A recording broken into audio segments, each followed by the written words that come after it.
Islam, Shalom, Osio, Hola, Aloha, Bonjour, greetings, peace and love to all the Moors and Muslims all over the world, all over the globe. Thank you for joining me. This is your brother Tarik Bey, Indigenous American Moor, coming to you live and in full effect. Coming at you back again with more from Black's Law Dictionary, 4th edition. Some more definitions. Thank you for joining me. Like, share, subscribe to the channel. Feel free to leave a comment, interact with the content. Thank you, I appreciate it.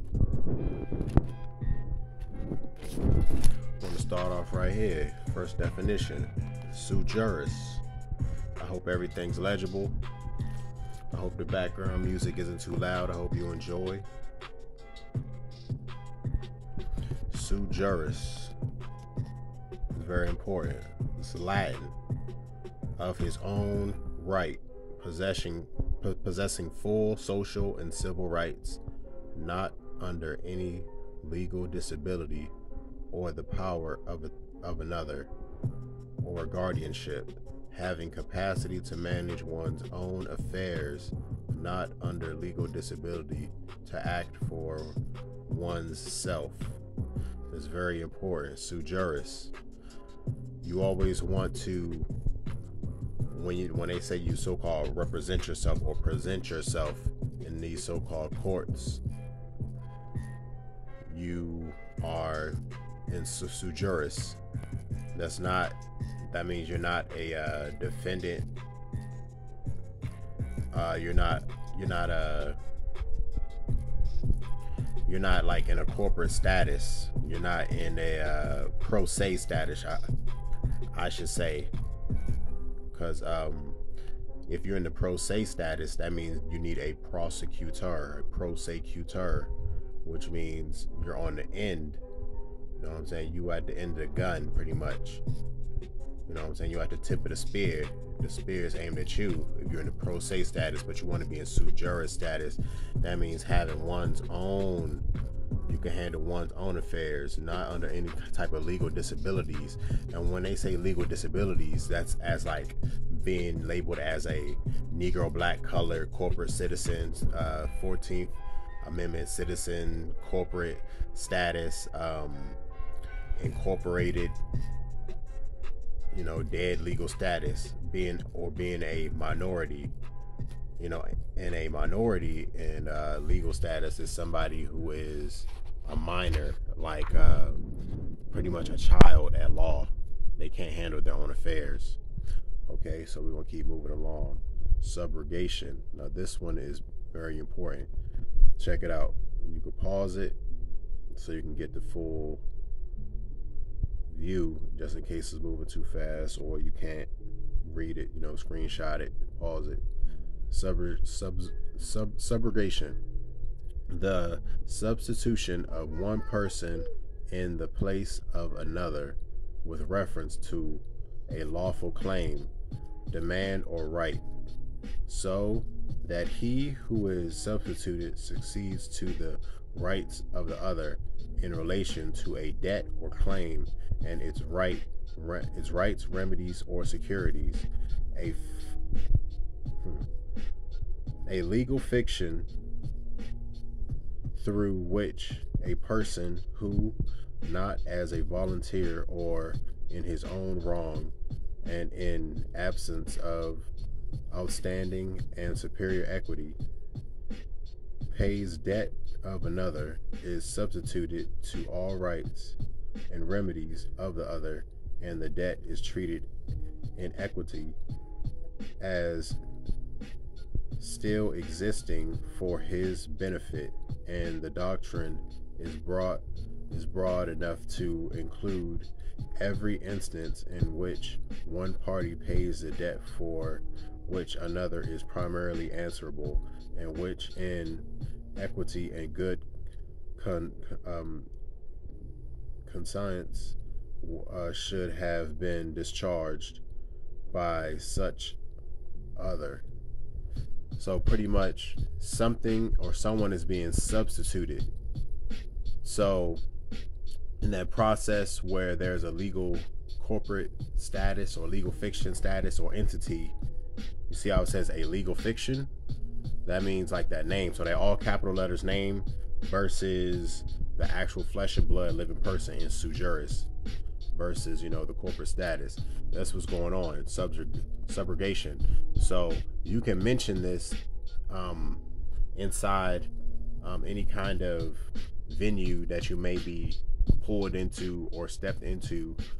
You know, ask about this. If you have an attorney or anybody who knows about law, ask them about this process and exactly what it means when it pertains to the so-called you or some legal entity that could be presumed or assumed that is you. Because in law, there are a lot of presumptions and assumptions until the record is set straight by the flesh and blood living person, you. There's just another little part down here: subjugation, equity, remedy borrows from civil law. But we're gonna keep going. Just want to check on this one real fast. Submit.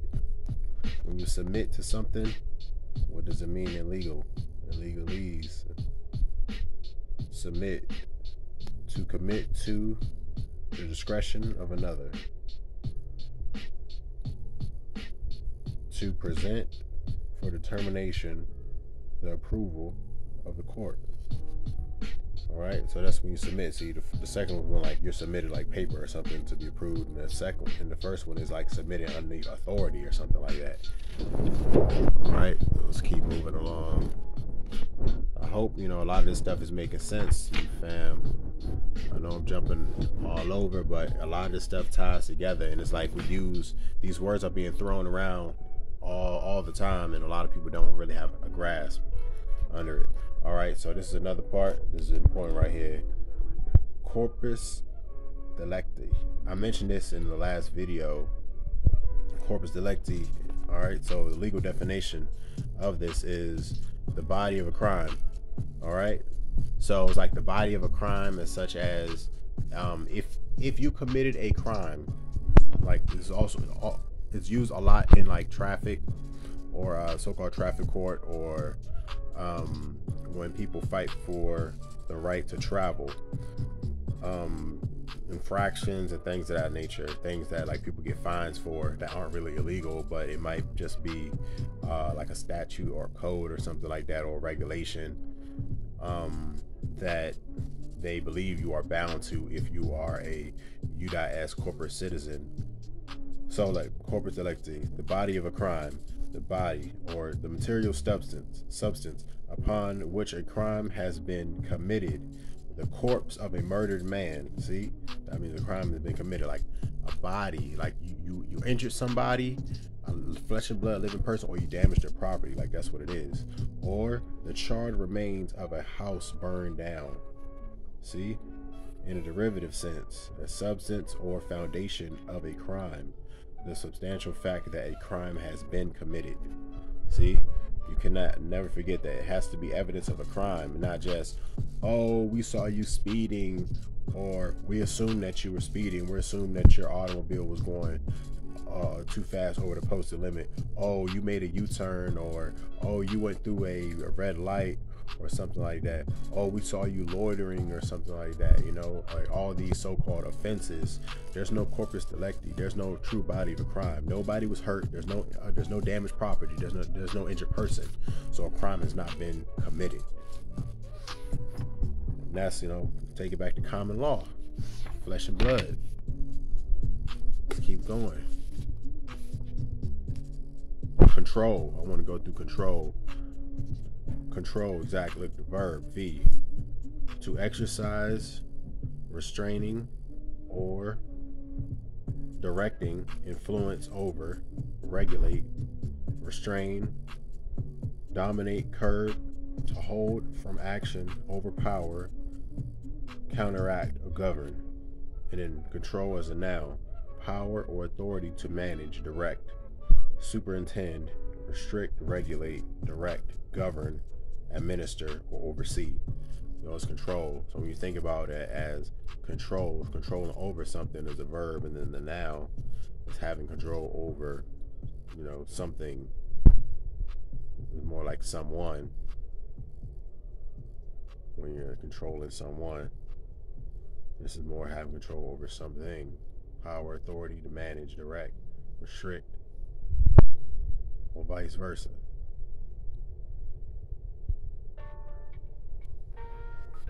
So when it comes to like having control over a trust, or when it comes to the saying own nothing but control everything, that's what we're talking about. Control, the power and authority to manage, direct, superintend, regulate. If you have control over it, you don't necessarily have to own it. If you control it like it's yours, you know what I'm saying?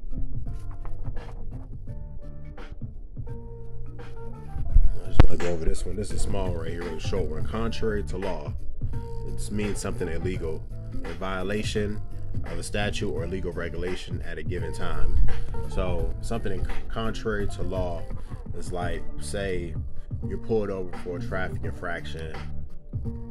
The policy enforcer tells you get out. You say, all right, fine, I'll get out. You turn it off, close the windows, and start to lock your door and close it. So-called officer, as you open the door, says, hey, I smell some cannabis or something inside there, so I want to search it. I have probable cause to search it now. When the smell of so-called cannabis can, you know, be emanated from anywhere in the air, it doesn't necessarily mean that it's emanating from said automobile. But if they go ahead and search it without your consent, you say, no, I do not consent to any searches or seizures. And you stand on that. You say, I do not consent to any searches or seizures. And they say something along the lines of, oh, I'm just doing an inventory contrary to law, and they go ahead and search yours anyways because they say they want to tow it. So they do some so they say that they're doing some kind of inventory search. Or if you say you plead the fifth and they ask you a few questions, so if you say you plead the Fifth Amendment and they ask you a few questions and then you still give them a few answers or whatever, and then later on your attorney says, hey, my client pled the fifth, but yet you still answered. And then they say, oh, we were just conducting an interview. We weren't doing a interrogation. We were conducting an interview. We were just asking interview questions. You know, things like that. That's like contrary to law. One thing they try to do is like loopholes. All right, move along. Conspiracy. I know a lot of people heard about this one in the law. Exactly what do they mean? Conspiracy. In criminal law, a combination or confederacy between two or more persons formed for the purpose of committing by their joint efforts some unlawful or criminal act, or some act which is innocent in itself but becomes unlawful when done by the concerted actions of the conspirators, or for the purpose of using criminal or unlawful means to the commission of the act not in itself unlawful. Okay, so you know, some conspiracy. Say you know, it says when in itself is not unlawful, but yet they use some kind of tactics in order to make it a conspiracy. You know, like if they unlawfully search said residence or your domicile, so they come to your domicile or your home, your residence, you know, but correctly is your domicile. So they come to your domicile and they knock on the door, you open it up and you're talking to them at the door. They say that they need to search said house for so-and-so, but they don't have a warrant. You tell them, no, you don't have a warrant.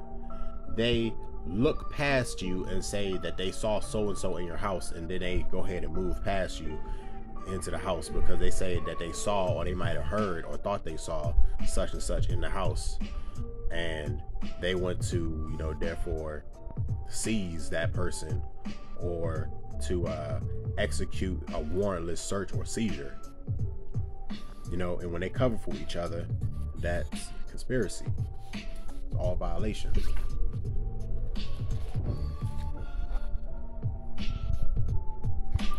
All right, just want to go over a few more. It's gonna be the last page, though. I'm not sure if we went over this one already, but say commercial law. A phrase used to designate the whole body of substantive jurisprudence applicable to the rights, intercourse, and relations of persons engaged in commerce, trade, or mercantile pursuits. All right, so that's commercial law. There's a whole body of law that has to do with this commercial stuff, and a lot of this stuff has to do with, like, you know, like traffic, so-called traffic court. You know, it has to do with being commercial. A lot of the so-called things that they say are illegal, if it does not have a corpus delicti, which means like a true injured party, damaged property, an injured person, flesh and blood, it goes under like some kind of commercial law, because it's like for trade or commerce or something like that, mercantile. See, but they don't tell us that part. They just got everybody up in a trick bag, and they moving pieces on a chessboard that's completely invisible to you, that you have no idea that is there. They're playing a game, and it's with your state, and it's with your freedom, and it's with your life, and it's with your nationality. Let's keep moving. Commercial paper. Now, when Trump was in office, he mentioned something about this before he left office. He said that he signed a bill that would put into circulation more commercial paper. And that was one of the first times that was actually said on like live news and television. Now, when you say commercial paper, exactly what it means: bills of exchange, promissory notes, bank checks, and other negotiable instruments like checks, credit cards, for the payment of money, which by their form and on their face purport to be such instruments as are by the law merchant recognized as falling under the designation of commercial paper. So that's all the bills, all the debt notes we're using, the Federal Reserve notes, the bills of exchange, the promissory notes, all that stuff. That's what it is, commercial paper. So all this paper money, like I said, if it is not gold and silver, it's not lawful money. It's commercial paper, it's debt notes, it's negotiable instruments, bills of exchange. Always have to look into that. Commercial instruments, a lot of this stuff is being used. Bonds, birth certificates, all these notes are being used inside of these kangaroo courts without us even knowing. The birth certificate bond, the social security bond, you know, they're all negotiable instruments and bills of exchange being traded internationally on the market and used as surety. Commercial traveler. See, traveler is always good, but when you put commercial in front of it, that means you're doing commerce, some sort. A drummer, a traveling salesman who simply exhibits samples of goods kept for sale by his principals and takes orders from purchases for such goods, which goods are afterwards to be delivered by the principal to the purchaser, and the payments for the goods is to be made by the purchaser to the principal on such delivery. See, so that's your commercial traveler. When you're traveling and you're delivering things, you're operating in commerce, so therefore you're traveling, but you're a commercial traveler.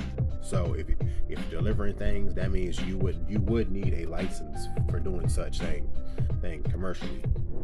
You know, so any kind of commercial traveler, any kind of taxi driver, bus driver, UPS driver, you know, all these people, Uber, Lyft, those are commercial travelers, or drivers. Those are drivers. You know, when you want to say driver, that pretty much goes under like a commercial traveler, somebody who travels commercially and doing commerce. All right, and that's not what you're doing on your day-to-day, going to your job, you know, going back and forth, taking your children to educational facilities, going to the doctor's office, back and forth, going to get groceries or something. That's not commercial traveling. That's not driving. That's normal traveling, lawful traveling. And you're able to do that. It should not be infringed upon. It's one of your God-given rights. So you always have to remember that. Peace and love, Moors. This is the last page I'm going to do. I don't want to make this video too long. Thank you for joining me. Don't forget, like, share, subscribe. Go ahead and get that thumbs up on the video. Thank you once again. Out of the Black's Law Dictionary, 4th edition. It's your brother Tarik Bey. Peace.